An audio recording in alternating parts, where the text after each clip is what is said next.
श्री कृष्ण कन्हैया लाल की जय। श्री नित्यानंद स्वामी की श्री प्राणनाथ प्यारे की। अरस भूम की एक कंकड़ी, तीन आगे एक छुए ना है। तो क्यों दीजे बका शुभान को, सिफत इन जुआए।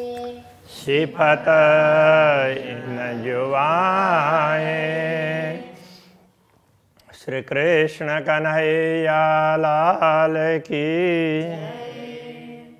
परमधाम और दुनिया की थोड़ी सी तुलना की जा रही है। परमधाम के सामने परमधाम का एक कण भी अस्तित्व रखता है, इसलिए उसके सामने दुनिया कितनी भी बड़ी दिखती हो, ये मात्र कल्पना की है, इससे अतिरिक्त कुछ भी नहीं है। ये यहाँ पर समझाना चाह रहे हैं। अरस जिमी सब वाहिदत, परमधाम की भूमि है, सब अद्वैत स्वरूप में है। दूजा रहे न इनो नजर, परमधाम की दृष्टि में परमधाम के सामने दूसरी कोई वस्तु है ही नहीं, इसलिए वो तो सब मात्र कल्पना है, यथार्थ में तो कुछ भी नहीं है। ज्यों रात होए काली अंधेरी, त्यों मिटाए देवे फजर। तो जैसे कितनी काली रात हो क्यों न हो, जैसे ही सूर्योदय होता है तो रात कहाँ से कहाँ मिट जाती है पता ही नहीं चलता। तो इस प्रकार परमधाम के एक कण के समक्ष भी दुनिया का कोई अस्तित्व नहीं रहता। तो ये समझाना चाह रहे हैं।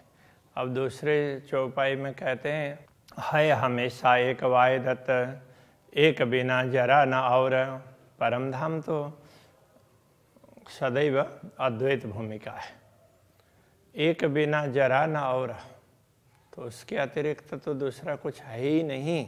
इसलिए अंधेरा निमुना ना लगता, अंधेरा का उदाहरण भी दिया नहीं जा सकता, क्योंकि अंधेरा भी दिख रहा है। तो ये दुनिया परमधाम के समक्ष दुनिया तो कुछ दिखने वाली ही नहीं है। तो अंधेरा भी दिखता है, फिर प्रकाश होता है तो अंधेरा मिटते हुए भी पता चलता है। किंतु दुनिया परमधाम के समक्ष कुछ भी नहीं है, एक मात्र एक कोरी कल्पना है, ये कहना चाहते हैं। अंधेरा राखता है ठौर, कहने का तात्पर्य अंधेरा तो कहीं दिख तो रहा है, उसका तो कोई ठिकाना दिख रहा है। वास्तव में दुनिया कुछ दिखती ही नहीं है। इसके लिए दूसरा उदाहरण देते हैं। ए 14 तवक कछुए नहीं, वेदों कया आकाश फूल। तो ये 14 लोक ऐसे ब्रह्मांड यथार्थ में कुछ भी नहीं है, इनको वेदों ने आकाश का फूल कह दिया। तो आकाश का फूल क्या है? तब आकाश विशाल है, उसमें कुछ भी कल्पना कर लो तो वही देखने लग जाएगा, यथार्थ में उसका कोई अस्तित्व नहीं होता। तो इस प्रकार से इसको आकाश की फूल की भांति कह दिया। कहने के लिए फूल है, वास्तव में फूल नहीं है। तो ऐसे ही कहने के लिए दुनिया है, वास्तव में कुछ नहीं है, ये कहना चाह रहे हैं। झूठा दिखाई देता है या को अंकुर ना मूल, ये झूठा मात्र दिखने के लिए दिखाई देता है, तो इसका तो अंकुर है और ना ही मूल है, इसका जड़ मूल कुछ भी नहीं है। इत वायदत कबू ना जाहिर, झूठे हक को जाने क्यों कर। इसलिए इस नश्वर जगत में अद्वैत भूमिका के विषय में कभी भी कोई बात स्पष्ट नहीं की गई है, क्योंकि झूठे हक को जाने क्यों करे। झूठे नश्वर जगत के जीव हैं, वो पूर्ण ब्रह्म को कैसे जान सकते हैं। इसलिए जब ब्रह्मात्माओं का आगमन हुआ है तभी पूर्ण ब्रह्म की बात स्पष्ट रूप से समझाई है, बाकी तो हम पूर्ण ब्रह्म हैं इतना ही कहा गया था, ये कहना चाह रहे हैं। शुद्ध वायदत्व क्यों ले सके, जो उड़े देखे नजर। दृष्टि पड़ते ही परमधाम की दृष्टि में जिनका कोई अस्तित्व ही नहीं है वो उड़ जाते हों, तो ऐसे नश्वर जगत के लोग तो पूर्ण ब्रह्म परमात्मा को कैसे जान सकते हैं। इसलिए ये बातें पहले नहीं कही गई, ब्रह्मात्माओं के अवतरण पर स्पष्टता कर दी गई है। और पहले जो कुछ बातें बताई है वो ब्रह्मात्माओं को समझाने के लिए है, कि उसकी साक्षी देने के लिए है, ऐसा समझना चाहिए। असल बात वायदत की अरस अरवाह जाने मोमिन, तो परमधाम की अद्वैत स्वरूप की असली बातें तो परमधाम की आत्मा ही जान सकती है। इत हक शुद्ध मोमिनो जाके असल अर्श में तन, तो इस जगत में भी, नश्वर जगत में भी, इस कल्पना में भी ब्रह्मात्मा भी कल्पना के रूप में आई है, फिर भी तो इसमें पूर्ण ब्रह्म परमात्मा की समझ है। या तो जिनका असली परमधाम में वही आत्मा कर सकती है, वो समझ उनको ही प्राप्त हो सकता। और एक मतारोहण का देखो अर्श वायदत, दूसरी बात परमात्माओं की और विशेषता, मता का मतलब सामग्री, किंतु अभी यहाँ दूसरी विशेषता, एक तो ये विशेषता बता दी, तो ब्रह्मात्मा ही पूर्ण ब्रह्म को समझ सकती है, दूसरी आत्माएं नहीं समझ सकती। तो दूसरी विशेषता क्या है, तो वो बता रहे हैं। देखो अर्श वायदत, ये जो अद्वैत भूमि का परमधाम है, ये भी ये ब्रह्मात्माओं के ही अद्वैत स्वरूप में है, तो ब्रह्मात्माओं से परमधाम है। तो पूर्ण ब्रह्म परमात्मा श्रीराज जी, उनसे श्यामा जी, श्यामा जी से ब्रह्मात्माएं, और ब्रह्मात्माओं से परमधाम। इसलिए ब्रह्मात्माओं से ही ये परमधाम है, तो उनके ब्रह्मात्माओं के अंदर परमधाम है, ये कहना चाह रहे हैं। ये दूसरी विशेषता है ब्रह्मात्माओं की। लीजो मोमिन दिल में ए हक अरस न्यामत, ये परमधाम की संपदा, इसलिए ब्रह्मात्माओं तुम ही अपने हृदय में धारण कर लो। तो ब्रह्मात्मा ही धारण कर सकती है, इसलिए तुम कर लो। नहीं न एक रूह के जो सुख लेवे परवरदिगार, तो जब अक्षरातीत के दर्शन करती है ब्रह्मात्माएं, तो एक आँख मानो, और इंद्रियां तो अपना अपना अलग अलग काम कर रही है, तो आँख दर्शन करती है तो भी तो वो सुख लेती है अक्षरातीत के दर्शन का। तीन सुख से सुख पहुँचाई दिल रूहों 12,000, एक ब्रह्मात्मा ने दर्शन किए तो उसको जो सुख मिलता है सारी आत्माओं में वो सुख पहुँच जाता है, क्योंकि वो एक ही अंग है, अलग अलग नहीं है। इसलिए जैसे जीव ने स्वाद लिया तो पूरे शरीर में रोम रोम को वो स्वाद का पता चलता है, तो ऐसे रोम रोम में लगाने पर वो स्वाद नहीं मिलेगा, किंतु जीव को जीव जब आस्वादन करती है तो वो स्वाद सबको पहुंच जाता है। तो इसी प्रकार से तो ये कहना चाह रहे हैं, तो एक आत्मा भी राज्य के दर्शन करती है तो सबको उसके दर्शन का लाभ मिलता है। एक रूह बात करे कसों सुख लेवे रस रसनाएं, एक ब्रह्मात्मा अक्षरातीत धामधनी से बात करती है, रसना का सुख प्राप्त लेकर रही है, तो सो सुख रूह आवत दिल 12,000 के माहे। तो वो जो सुख ले रही है वो सब ब्रह्मात्माओं को स्वतः प्राप्त होता है। तो ये सब परमधाम में संभव है, तो दुनिया में ऐसा नहीं दिखता है, इसलिए ये बात समझने में भी थोड़ी सी अटपटी जैसी लगती है। हक बोलावे रूह एक को सो सुख पावे अतंत, तो एक ब्रह्मात्मा को राज्य ने बुलाया तो वो सुख सारे ब्रह्मात्माओं को लगता है कि राज्य मुझे ही बुला रहे हैं।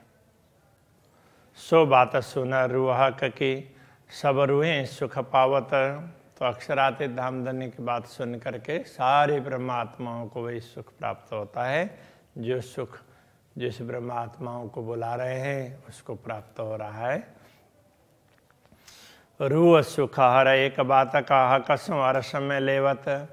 तो ब्रह्मात्माएं परमधाम में एक एक बात का सुख प्राप्त करती है अक्षरातीत धामधनी से। सो सुख सुन रुए सबे दिल अपने देवत। तो वो सुख सुन करके तो जो जो सुख उनको मिलता है तो ब्रह्मात्माएं अपना दिल भी इसी प्रकार से राज्य को दे ही देती है। तो वो उसी में मस्त रहती है, दिल देती है कहने का तात्पर्य। तो हक़ें कया रस अपना मोमिनों का जो दिल। इसलिए ब्रह्मात्माओं के हृदय को पूर्ण ब्रह्म परमात्मा ने अपना धाम कहा है। तो सब ल्याए बाय दत्त में जो यूँ सुख ले तहिल मिल। तो इसीलिए इन सब ब्रह्मात्माओं को अक्षरातीत धामधनी ने अपने ही अद्वैत स्वरूप में लिया है कि ये सब ना इस प्रकार से ये सुख हिल मिल करके लेती है। तो एक को मिलता है तो सबको प्राप्त होता है। ये जो एकात्म भाव अद्वैत भाव है तो ये परमधाम में है। इन विद सुख केते कहूँ अरस अरवा मोमिन। ऐसे परमधाम की आत्माओं को जो सुख प्राप्त होता है, ऐसे कितने सुखों की बात करें। तो आए वाय दत्त में जो हक कदम तले इनो तन। तो अब इनको कितना सुख प्राप्त होता है क्या कहें। इसलिए अक्षरातीत धामधनी को परमधाम से अलग इनको अलग प्रकार का दृश्य दिखाना था। फिर भी उन सबको तो अपने चरण तल में बैठा करके उनको ये सारा सुख दिलाया, ये सब अनुभव करवाया चरणों में बैठा करके। तो राज्य के चरणों में ही ये सब ब्रह्मात्मा है। इसलिए तो ये सब राज्य के ही अद्वैत भाव के अंतर्गत हैं, उनसे अलग है ही नहीं। हक़े अरश कया दिल मोमिन और भेज दिया इल्म। तो अक्षरातीत धामधनी ने ब्रह्मात्माओं के हृदय को परमधाम कहा और उनको जागृत करने के लिए फिर ब्रह्म ज्ञान भी भेज दिया। क्यों आवे अरश दिल झूठ में इता है हक़ का हुक्म। तो परमधाम की आत्माएं नश्वर जगत में तो नहीं आ सकती, किंतु अक्षरातीत धामधनी का आदेश है। इसलिए तो केवल उनको थोड़ी देर के लिए ये आभास होता है। ताथे वर्णन इन दिल अरस हक़ का होए। इसीलिए इस दिल से भी अक्षरातीत धामधनी का वर्णन संभव हो रहा है। अन्यथा परमधाम का वर्णन अक्षरातीत धामधनी का वर्णन ये संभव नहीं है। हक़ के इश्क से जल जाए और जरा न रहवे कोई। अक्षरातीत धामधनी के प्रेम में तो बाकी सब चीज़ मिट जाते हैं। तो ब्रह्मात्माओं को जब अक्षरातीत धामधनी का प्रेम प्राप्त होता है तो उस समय उनको दुनिया का कुछ भी दिखाई नहीं देता है। दुनिया के सारे सुख है अथवा दुनिया की जो भी वस्तुएं देखने में दिखाई देगी तो यथार्थ में उनके अंदर घुसती नहीं है। जैसे हम लोग साधारण रूप से तो हमें दुनिया की वस्तुएं अंदर तक घुसी हुई होती है। तो बाहर से हम बोलने में बोल भी देंगे फिर भी अंदर से तो उसी की चाहना करते रहेंगे। जैसे इन बच्चों को ये समझ में नहीं है ये खाना होता है या नहीं खाना होता है, तो इनको जो दूसरे खा रहे हैं करते हैं तो हम बोलेंगे तो ये भी बोलेंगे कि हाँ ये ख़राब चीज़ है, लेकिन मौका मिलेगा तो जा कर के करने लग जाएंगे। तो इस तरह से कि ये समझ नहीं है। परमधाम की आत्माओं के को ये समझ होगी, ये कहना चाह रहे हैं। उनको वो अंदर से ये चीज़ अंदर घर नहीं करेगी, तो जो भी है वो सब बाहर बाहर ही रहेगी, अंदर तक वो घर करके नहीं बैठेगी। इन दिल को अरसतो कया जो खोल दिए बक्का द्वार। तो इन दिल को परमधाम तभी कहा है क्योंकि इनके द्वारा ही दुनिया में परमधाम के द्वार खोलकर बता दिया गया है।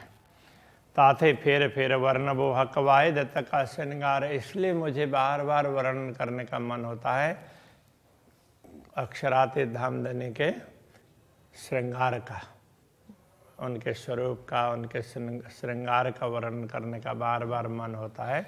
इसका कारण ये है किशोर सूरत हादि हक की सुंदर शोभा पूरन। पूर्ण ब्रह्म परमात्मा श्री राजी और श्यामा जी का स्वरूप है, किशोर स्वरूप है, सुंदर शोभा पूर्ण, सुंदर शोभा से परिपूर्ण है।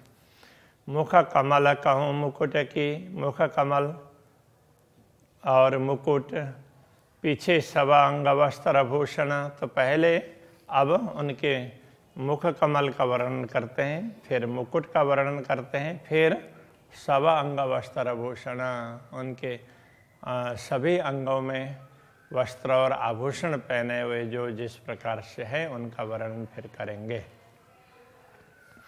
नख शिखलों वर्णन करो, याद कर अपना तन। तो अपना तन परम धाम में है और वो अक्षरातीत के सम्मुख बैठा है, ये स्मरण करके तो अक्षरातीत धामधनी के स्वरूप का वर्णन करते हैं। नख शिखलों, नख से लेकर के शिखा पर्यंत। खोल नैना खिलवत में, बैठ तले चरण। तो राज्य के चरण में बैठे हैं ऐसा अनुभव करके और वहीं बैठ करके आंखें खोल करके देख रहे हैं, इस प्रकार से देख करके वर्णन कर रहे हैं, ये कहना चाह रहे हैं। जैसा कहता हूँ हक को यूं ही हादे जाना, जैसे अक्षराते धामधनी के स्वरूप का वर्णन करेंगे उसी प्रकार से श्री श्यामा जी का स्वरूप भी अद्वैत स्वरूप है, अखंड स्वरूप है, ऐसा ही समझ लेना चाहिए। आशिक मासिक दो एक है, आशिक और मासुक दोनों एक ही है। एक हृदय मसीह पहचान, सदगुरु श्री देवचंद्र जी महाराज वो हम सब के मसीहा है। मसीह का तात्पर्य मसीहा, तो हमारे पथ प्रदर्शक हैं, हमारे सब कुछ हैं, तो उन्होंने ये पहचान करवाई है। जुगल किशोर तो कहे, जो आशिक मासुक एक अंग, आशिक और मासुक दोनों एक ही अंग है, प्रिया और प्रियतम वो एक ही है, इसलिए युगल स्वरूप कहा, युगल किशोर ऐसा कहा है। हक छिन्न में कई रूप बदले, याई विदहादि रंग। जैसे अक्षराते धामधनी क्षण क्षण में अपने श्रृंगार में नवीनता दिखाते हैं, उसी प्रकार श्री श्यामा जी भी क्षण क्षण में अपने श्रृंगार में नवीनता दिखाती है। हमारे फुरमान में हके केते लिखे कलाम, हमारे लिए भेजे गए जो भी संदेश है तो वो सब फुरमान है। तो उन संदेश में इन ग्रंथ धर्म ग्रंथों में ऐसे कई प्रकार की बातें बताई हैं। माशुक मेरा मोहम्मद, आशिक मेरा नाम। तो श्री श्यामा जी पूर्ण ब्रह्म परमात्मा के प्रिय, जिसकी प्रशंसा स्वयं पूर्ण ब्रह्म परमात्मा करते हैं, उनके लिए अरबी में मोहम्मद शब्द का प्रयोग किया है कि परमात्मा जिसकी प्रशंसा करते हैं ऐसी आत्मा, तो उसको प्रियतमा आत्माओं को अक्षराते धामधनी ने उनको मासुक कहा और आशिक मेरा नाम, तो स्वयं को आशिक कहा कि मैं इस नश्वर जगत का खेल दिखाते हुए तुम्हें जागृत करने के लिए मैं स्वयं तुम्हारे पास में आऊँगा, इस प्रकार से वचन दिया। और तो ब्रह्मात्माओं को जगाने के लिए वो स्वयं आए हैं। इस प्रकार की बातें धर्म ग्रंथों में विभिन्न स्थानों में लिखी गई है। ये सारे साक्षी ग्रंथ है, इन साक्षी ग्रंथों को हम समझेंगे उसी प्रकार से समझना चाहिए, साक्षी ग्रंथ है। और जो मूल बातें हैं वो स्वयं पूर्ण ब्रह्म परमात्मा ने प्रकट होकर के समझाया है। तो यथार्थम वाणी इसको मूल रूप से पूर्ण ब्रह्म परमात्मा का सीधा सीधा संदेश ऐसा माना है। तो अभी यही रखते हैं। श्री कृष्ण कन्हैया लाल की जय। आशिक मेरा नाम, आशिक मेरा नाम, हमारे फुरमान में हके केते लिखे कलाम, हके केते लिखे कलाम। माशुक मेरा मोहम्मद, माशुक मेरा मोहम्मद, आशिक मेरा नाम, आशिक मेरा नाम, आशिक आशिक मेरा नाम।